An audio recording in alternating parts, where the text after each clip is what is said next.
Pagpalain niyo po, Panginoon, ang bawat nakataas naming handog at ika po na aming iaalay ng maluwag sa aming kalooban mula sa aming puso, Panginoon. Pagpalain niyo po, Panginoon, ang aming handog, iaalay sa inyo, Panginoon, na maging mabagong alay sa inyo, Panginoon. Bless each and every one, Panginoon, na nagtataas ng kanilang handog, na patuloy po pang palaguin ang kanilang hanap buhay at kanilang trabaho, Panginoon. Kayo, Lord, na pag-increase ng siksik, digdig at nag-uuma po sa lahat ng kanilang resources, Panginoon. At sa mga hindi pa, Lord, nakakapag-alay ng kanilang handog, pagpalain niyo po rin po sila, Panginoon, na magkaroon sila ng kasaganahan sa kanilang hanap buhay na sana sila makapagbigay, Panginoon. Pagpalain niyo po ang bawat isa, Panginoon. We pray this in the mighty name of Jesus. Amen. Ating pong iulog sa ating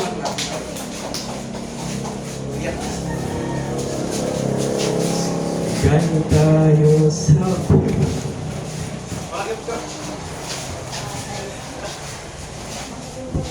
So, binibigay ko kay Brother Joby na siyang mag-deliver ng salita ng Diyos sa araw nito. Ating palakpakan ng Panginoon.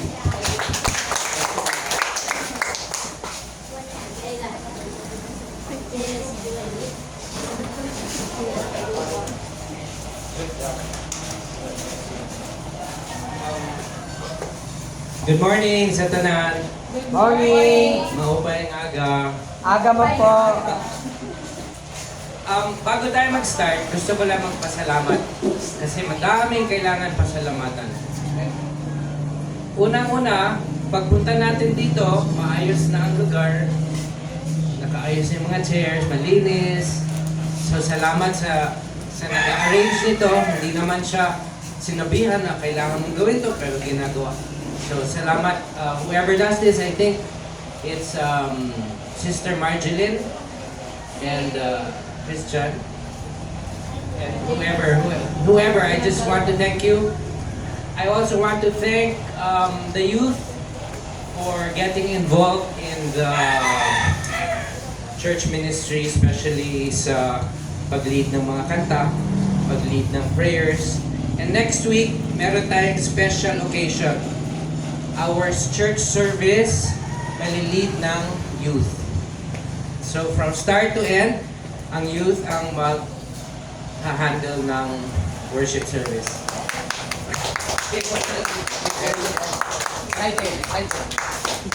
Okay, so pag-pray natin si Christian at siya ang magbibigay ng message sa atin next Sunday. Amen. Actually, madami pa rin akong pasasalamatan. Tapos na po yung ating feeding program. 18 months po yan ginawa. At madami po nagtulong-tulong. Actually, lahat tayo nakatulong doon. So I want to thank everybody na nagbulig para sa feeding program. Salamat din sa mga bata na nagsali. Ang prayer ko lang talaga sa kanila na sa konting pagtuturo kay Jesus sa buhay nila na mag-stick yan sa kanilang mga puso at heart at isip na matututo sila manampalataya kay Jesus at ma-inspire ang parents sa kanilang mga buhay at sana talaga, Lord willing, maging Kristiyano ang mga family nila. At yan talaga ang goal ng feeding, hindi dahil pakain lang sa mga bata, pero to reach out sa mga pamilya na natatouch ng mga buhay. Okay, so let's also pray na ma-continue yung program na ito. Hinihintay lang namin yung GoFeed kung ma-approve sa Ceballos. If not, God will provide another ministry. Hindi naman tayo magbabakante. Pwede naman tayo mag-isip ng iba. So thank you everybody who has been involved and are continuing to be involved with this church. And I encourage you to find ways to help this church grow and multiply and grow spiritually. Okay, ang message natin ngayon ay napaka-importante sa ating pananampalataya. Okay. Next slide, please, Christian. The attributes of God. Alam niyo ba ibig sabihin ng attributes? Okay, ipag-ano natin ha. Let's figure out anong ibig sabihin ng attributes. Ito ang mga character ng isang tao.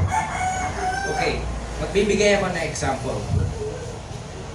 Bibigyan ko ng example si Christian. Bibigyan ko siyang yung na-observe ko na attribute sa kanya.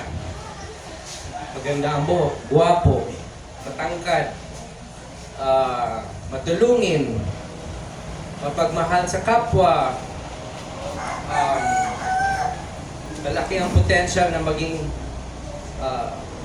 church leader, friendly, moody. Okay? So sa isang tao, madaming character yan, madaming attributes.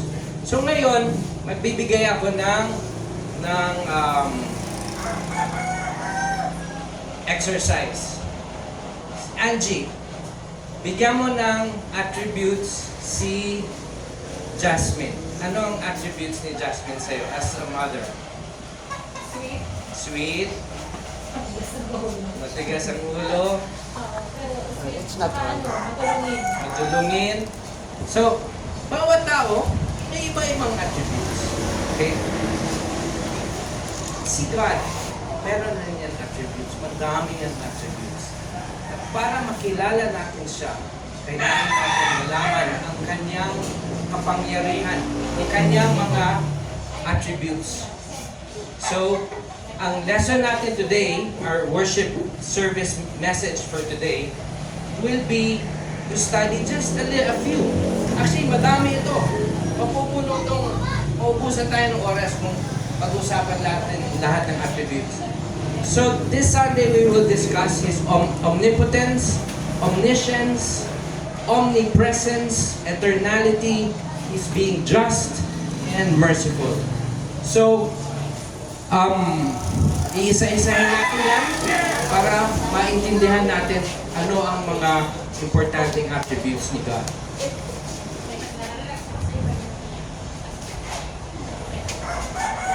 Ano ang pagkakaintindi niyo sa Diyos?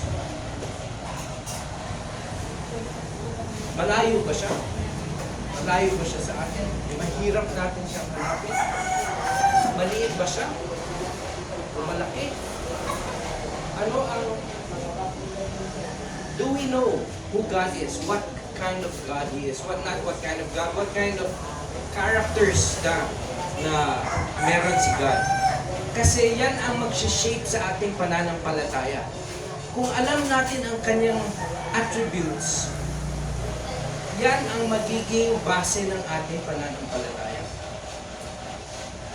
Kung alam natin na kaya niyang gawin lahat, di ba? Mag-worry pa ba tayo? Pero kung sa isip natin, nandun lang siya sa simbahan, pag Sunday, pag pumunta tayo doon lang natin siya makakausap, makakapag-pray. Hindi, yung mga mahirap sa daily lives natin.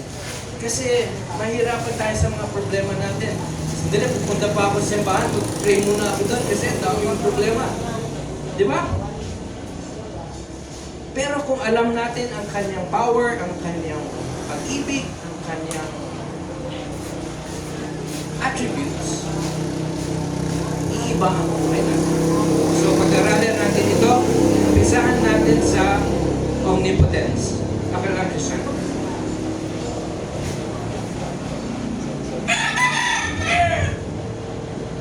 Okay, ang omnipotence, ang Tagalog niya ng kapangyarihan na walang hanggan.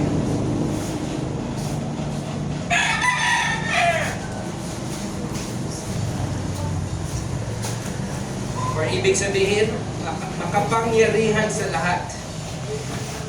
Alam niyo ba ang mundo, lahat dito, lahat ng mundo, ginawa niya sa lahat, sa wala. From nothing, He created everything. Sinabi niya lang, let there be light. And there was light. May ginawa ba siya? Nagpunta ba siya sa isang lugar? Or may kinuha ba siya mga tao para gumawa? Nagsabi lang siya. Ginawa niya lang itong mundo sa pagsabi niya, let the world form. Ginawa niya ang tao sa lupa. Inugis niya sa kanyang image. Tapos anong ginawa niya para mabuhay? Hiningahan niya at nabigay ng buhay ang tao. Okay? Yan ang kapangyarihan. You think kaya niya ang mga problema niyo? Kung kaya niyang gawin ang mundo ng ganyan? Kaya niyang masolve ang inyong mga problema? Sa kanya, katiting lang na yung mga problema niyo. Pero ang hinihingi niya ay manampalataya kayo sa kanya. Walang bagay na hindi niya kayang gawin. Walang problema o sakit na hindi niya kayang ayusin. Walang hanggan ang kanyang limitasyon. Wala siyang limitasyon. Ang tao, kahit napakayaman o napaka-influential, sino pinaka-influential dito sa Pilipinas ngayon? President?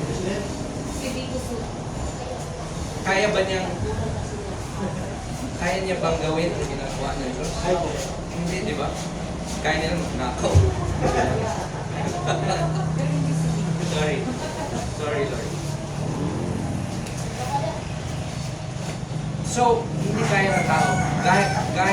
Kahit gaano siyang kayaman, gaano siyang kapangyarihan sa gobyerno o sa tao, hindi niya kaya ang kapangyarihan ng Diyos.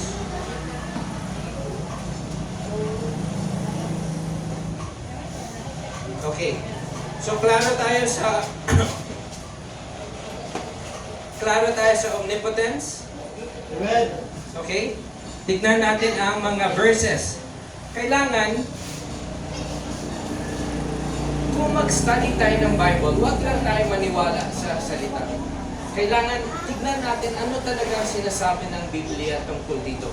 So, titignan natin ang mga verses na nag-prove sa pagka-omnipotent ni God. So, sa Mateo 19:26 nakalagay,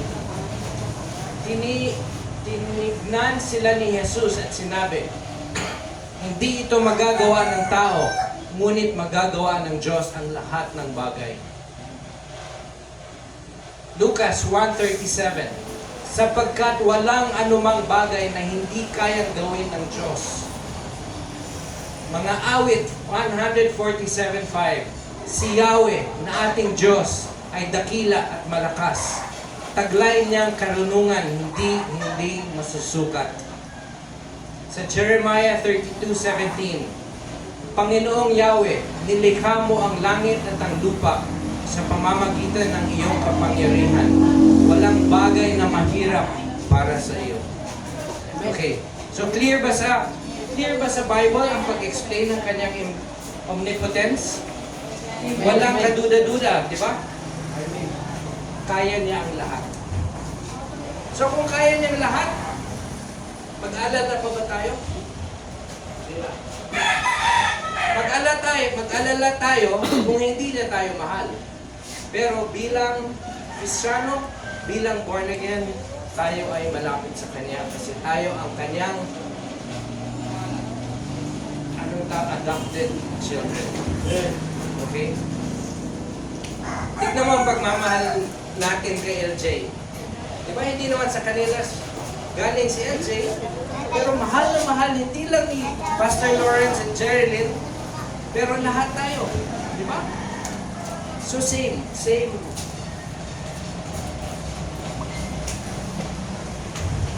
Clear?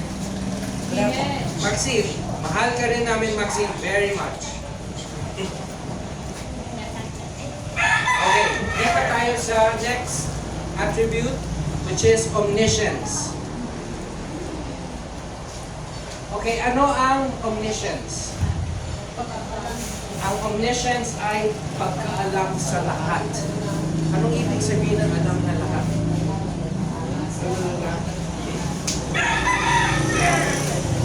Walang bagay na hindi alam ng Diyos.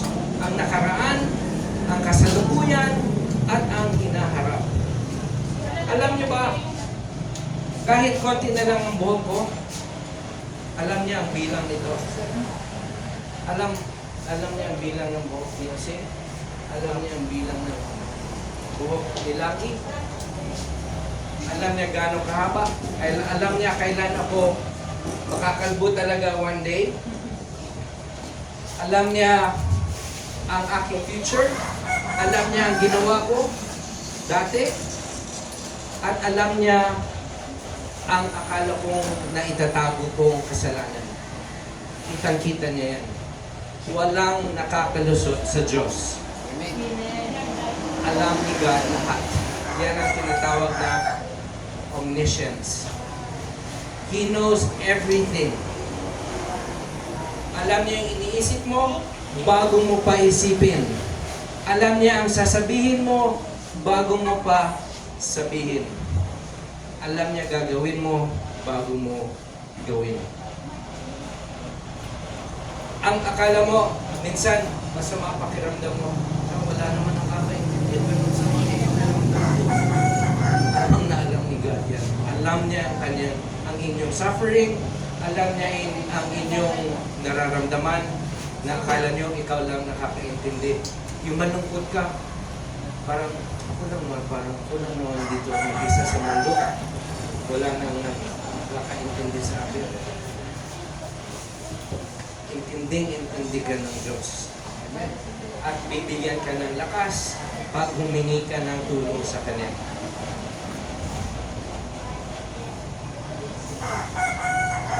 Okay, so tandaan natin, walang bagay na may itatago natin sa Diyos at ang pagka-perfecto niya ay walang hanggan.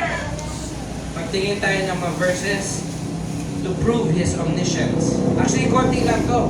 Pero kung i-search nyo, ang daming verses na to-prove sa kanyang pagkaalam sa lahat. So ito, konti lang to. 1 John 3:20. Sapagkat ang Diyos ay higit sa ating budhi at alam niya ang lahat ng bagay. Mateo 10:29-31. Hindi ba't ipinagbibili sa halaga ng isang salaping tanso ang dalawang maya? Gayon man, kahit isa sa kanila ay hindi nahuhulog sa lupa kung hindi kalooban ng Diyos, ng ating Ama, ng inyong Ama. At kayo, maging ang buhok nyo, bilang niya lahat. Kaya huwag kayong matakot, higit kayong mahalaga kaysa maraming maya.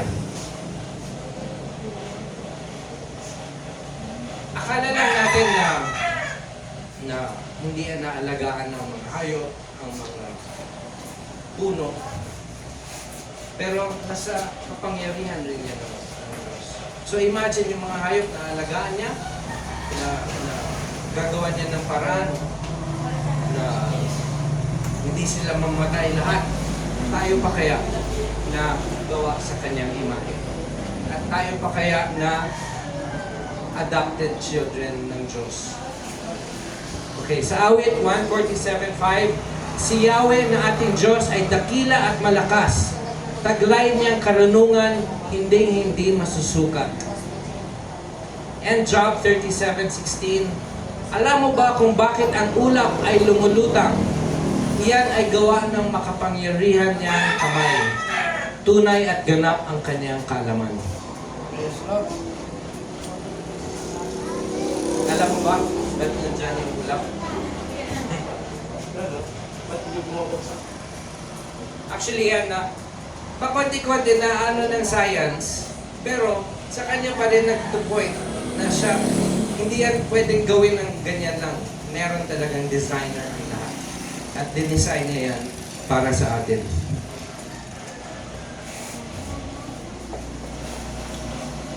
Okay. Let's go now to His, next slide please, omnipresence. Nasa lahat ng dako. Okay, this is very good. This is the most reassuring for me. Kasi malaag ako na tao. At hindi ako kailangan na magsabi, Lord, pupunta muna ako sa bukid o sa gubat ngayon ha. Pakisunod lang sa akin. Nandyan siya sa aking paligid pa lang. ang omnipresence, ang ibig sabihin niyan, na sa lahat siya ng lugar, sa lahat ng oras. Ngayon, kilala niyo si Jeline, no? Yung bago natin member? For sure, kasama siya ng Diyos ngayon habang nasa ospital. So habang nandun si Jesus, kasama niya, nandito pa rin ba siya sa atin? He is everywhere, all at once. At walang lugar na wala siya. Klaro ba yan sa inyo? Amen. Ang aking mga kapatid, nasa ibang bansa, nagpe-pray sila kay Jesus. Kasama nila si Jesus ngayon. So kahit nasa ibang bansa, nandito pa kaya din siya sa atin? Kasama ng mami mo. Pero nandito rin siya. He is everywhere, all at once.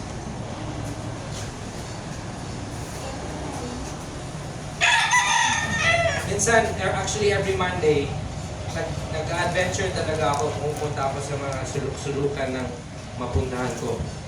At when I'm alone, I feel closest to God. Especially around the trees and the sound of the birds.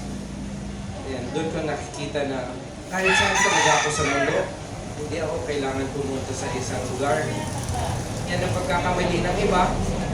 Kasi pag alis nila ng simbahan, pwede na tayo gimmick. Pwede na tayo good time kasi wala na dito sa ang Diyos sa atin. For with us, He is with us always. And we should never forget na present siya sa buhay natin. Walang pahinga, 24/7 at every second of the day. Kahit natutulog ka, alam ng Diyos kung saan ka even ang nadidream mo. Anong dream sa waray? Ilok. Ha? Ilok. Kilok? Ingo? Ilok. Ino. Okay. Alam niya ang ating mga ino.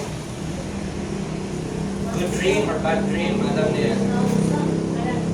Si Osin, kasama niya pag nagpapadya. Amen. Si Jasil, yung mga estudyante, kasama niya sa eskwelahan. Kaya lang. Okay, so He's everywhere. Ngayon, tignan natin ang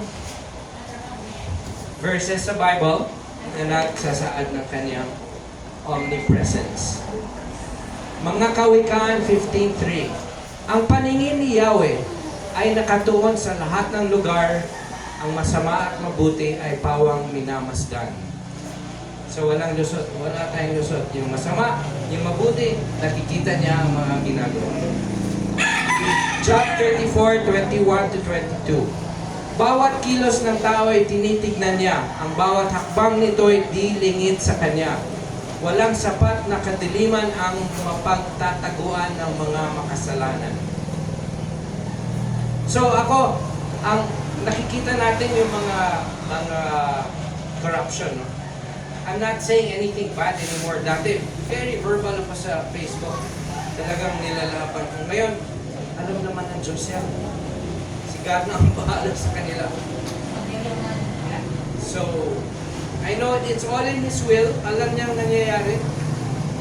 At hindi ako worried na hindi nila mababayaran ang kanilang kasalanan. Kitang-kita yan ng Diyos. At siya na ang bahala. Maghusga. Hindi ako dapat ang maghusga. Mateo 18:20. Sapagkat saan man may 2 o 3 magkakatipon sa pangalan ko, naroon akong kasama nila. So kung lahat ng tao sa mundo nagtipon-tipon doon sa Manila, sa Palawan, paano mahahati ang oras ng Diyos? Nandun siya palagi. Sa lahat ng lugar, sa lahat ng oras. Okay, clear sa atin ang omnipresence? Amen.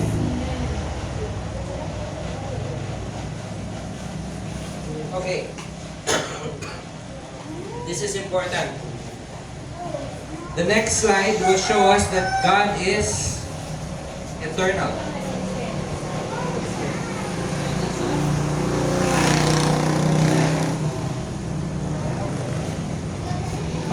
Maka-imagine kayo ng eternity.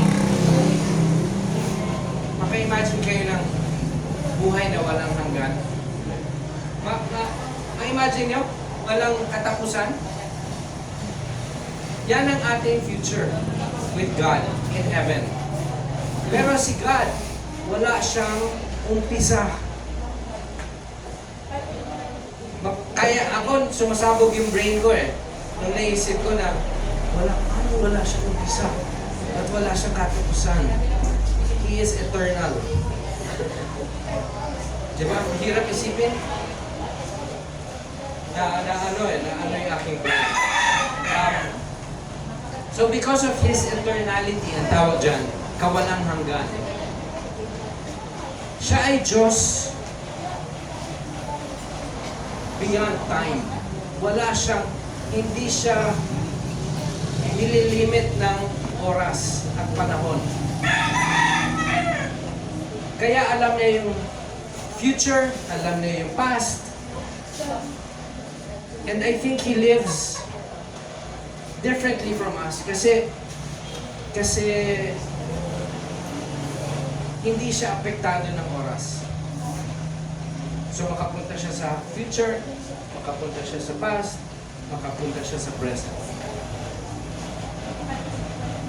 Ang pag-prove nito sa Bible, makikita natin sa Awit 90 verse 2. Wala pa ang mga bundok, hindi mo pa nilalalang, hindi mo pa nanilikha itong buong daigdigan.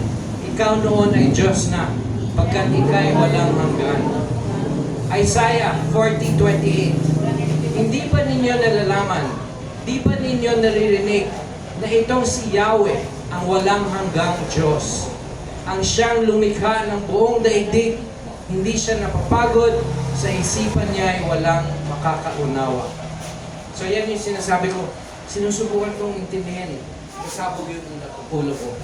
Kasi hindi ko talaga maunawaan ang kanyang character, especially ng kanyang eternality.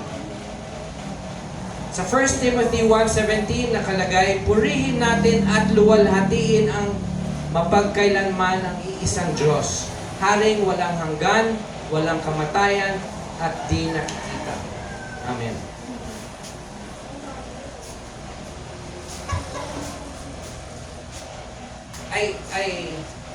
I can't wait to spend eternity. Iniisip ko, anong gagawin ko? Walang katapusan ang buhay ko. Pero God has a plan. Hindi tayo maboboard. We will always be happy in His presence. So yan yung importante, nakasama natin ang Diyos sa eternity kasi hawak niya yan lahat. Pati yung ating kagalakan pagkasama siya.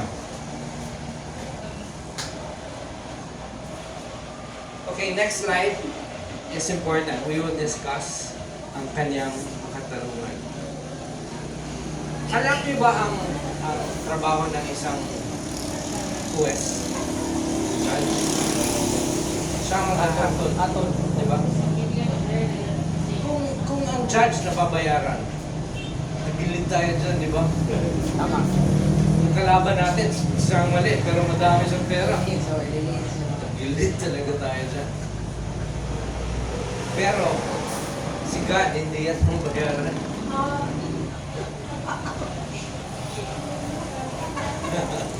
Maliit na nagsulat. Okay. Actually, kailangan natin intindihin to para maintindihan natin kay bakit niya ginawa ang kanyang ginagawa.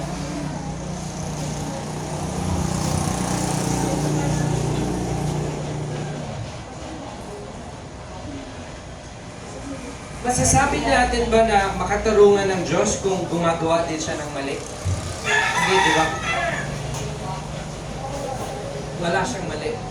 Hindi siya nagkakamali. At sa paghatol niya sa tao ay fair. Okay? Ang nakalagay lahat, ang dami mong makikita sa Biblia. Ang kabayaran ng kasalanan ay namatay. Nakalagay rin sa Biblia, lahat ay nagsala.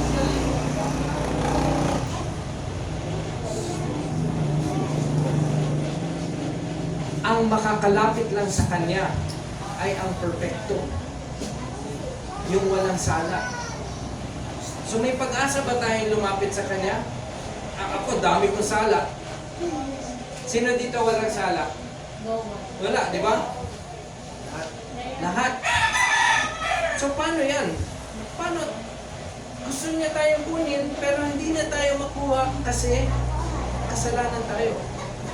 At sa kanyang paligid, sa heaven, or langit. Ang pwede lang sa langit, yung perfecto. So, ubus, walang tao sa heaven. Kasi walang perfecto. Di ba? Nakalagay nga sa Romans 6:23. Christian, na-memorize mo yan. Pwede mong bigkas. Basahin mo lang sa Romans 6:2.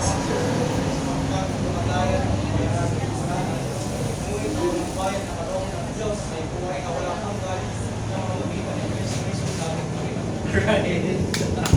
Very good. Ang sarap mag-memorize ng mga verse. Kasi pag may kausap ka, hindi ka matatapos, maghanap ka pa ng Bible verse, mag-search ka pa sa Google. Pero kung na-memorize mo yung mga key verses, ang sarap mag-share ng gospel. Like that, Romans 6:23. That's a very good verse. Matandaan natin ang nakalagay. Anong important? Anong takeaway natin sa verse na yan? Lahat ay may kasalanan.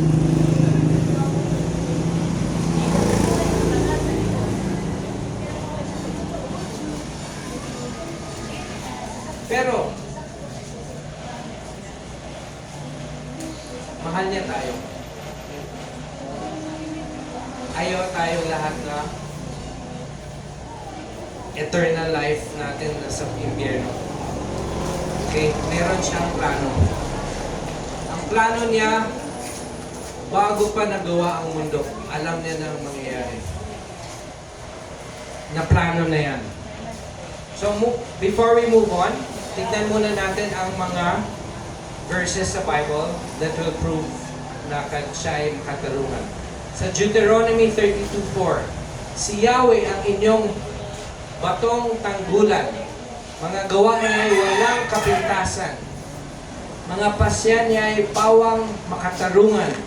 Siya ay Diyos na tapat at makatuwiran. Sa awit 9:7-8, ngunit si Yahweh ay naghaharing walang putol. Itinatag niya ang kanyang trono para sa paghahatol. Pinapamahalaan niya ang daigdig ayon sa katuwiran. Hinahatulan niya ang mga bansa ayon sa katarungan. At sa Romans 2:11, sapagkat walang itinatanggi ang Diyos. So, importante ito. Walang favoritism kay God. Kung dito tayo, ito pipiliin ko kasi paborito ko yan. Kaya walang favorites ang Diyos.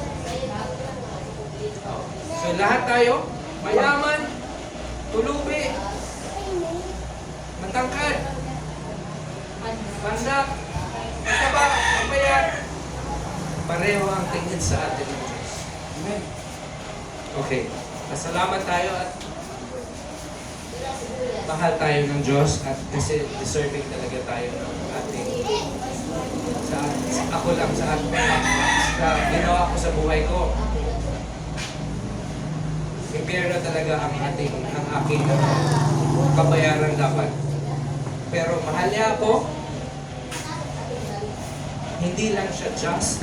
Siya ay, next slide please, merciful.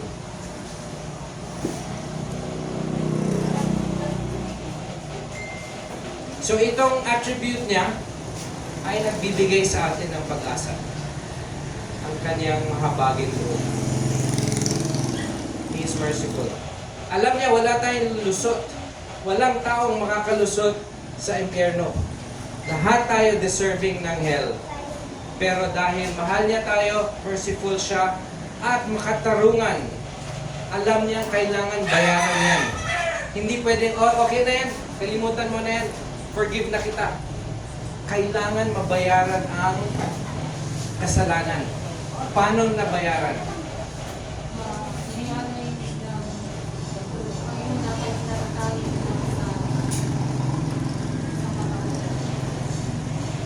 Kailangan magbayad.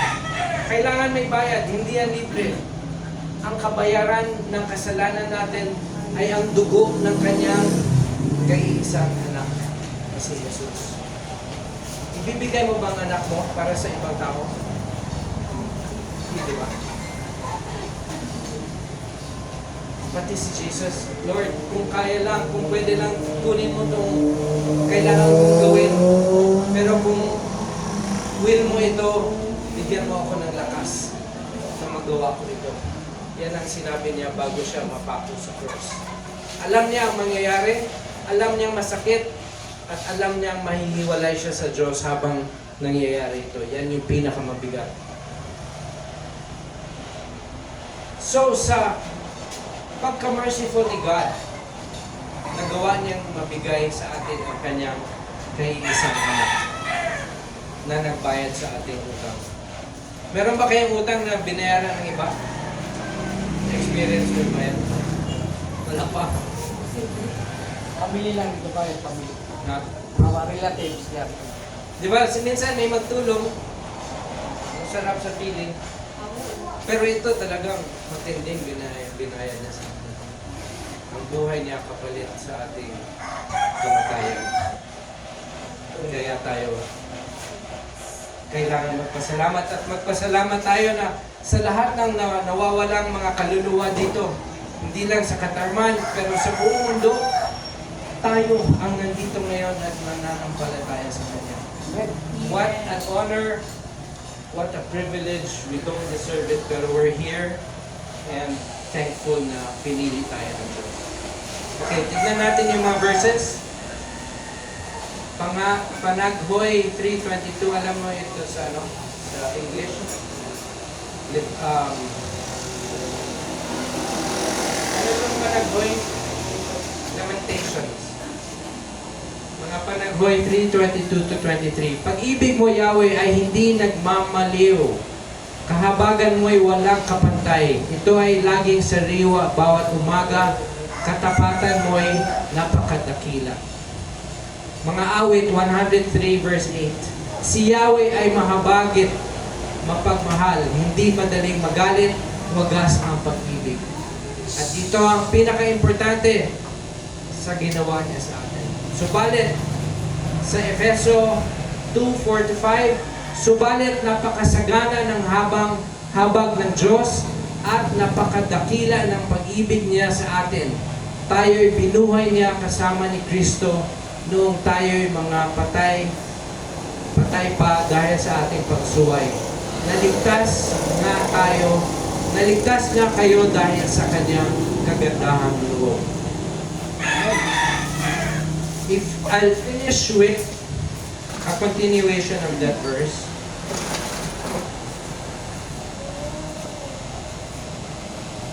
So Romans 6. Romans 2:6-8. Ano start na? Minus 1. Ephesians 6:2-8. Wala ko pa rin.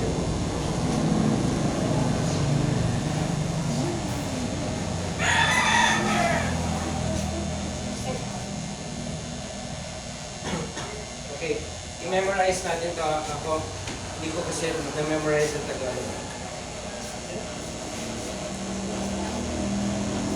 Pero napaka-importanteng verse ito at ito ang magbibigay sa atin ng lakas na loob na maniwala na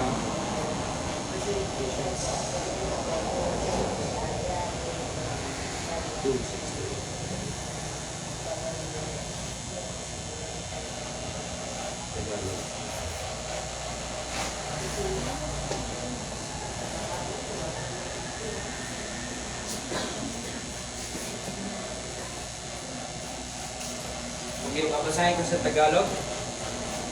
Ephesians chapter 2, verses 6 to 8. Dahil sa ating pakikipag-isa kay Kristo, tayo'y muling binuhay na kasama niya upang mamumunong kasama niya sa kalangitan. Ginawa niya ito upang sa darating na mga panahon ay maipakita niya ang di masukat na kasaganaan ng kanyang kagandahang loob.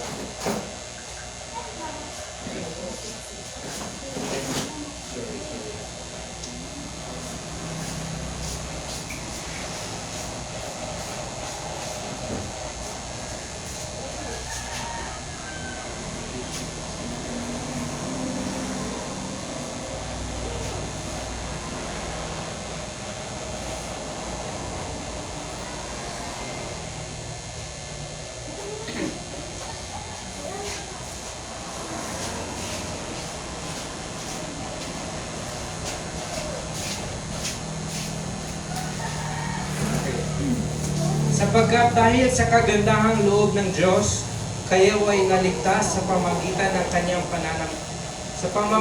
ng pananampalataya at ito'y kaloob ng Diyos at hindi mula sa inyong sarili.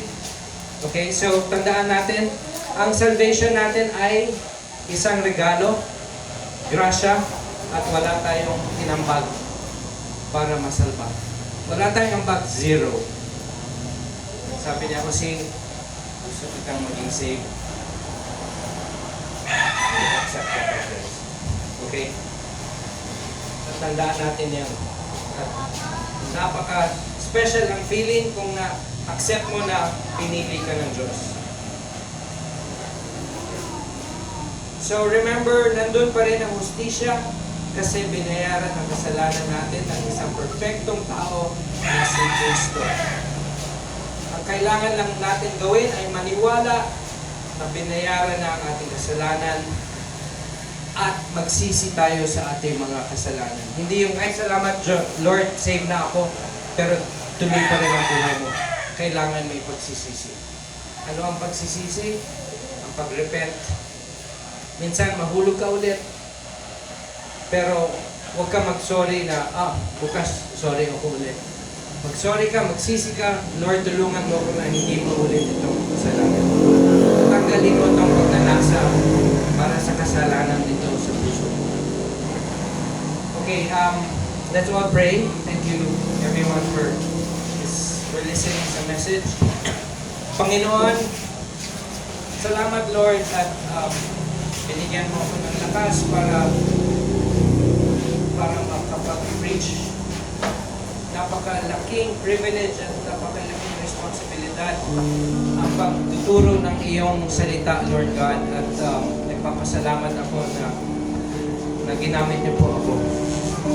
Salamat, Lord, sa mga nakinig, sa nabuksan niyo ang kanilang puso na hindi na sila matatakot at mag-alala kasi alam nilang napaka-powerful mo, O Lord, napaka-kapangyarihan at walang maliit na walang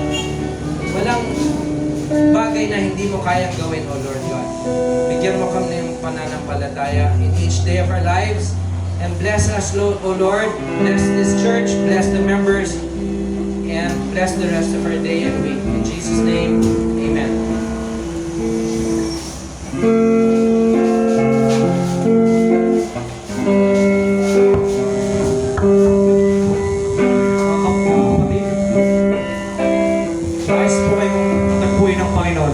At sa aming pong pag-awit ng aming praise and worship, kausapin niyo po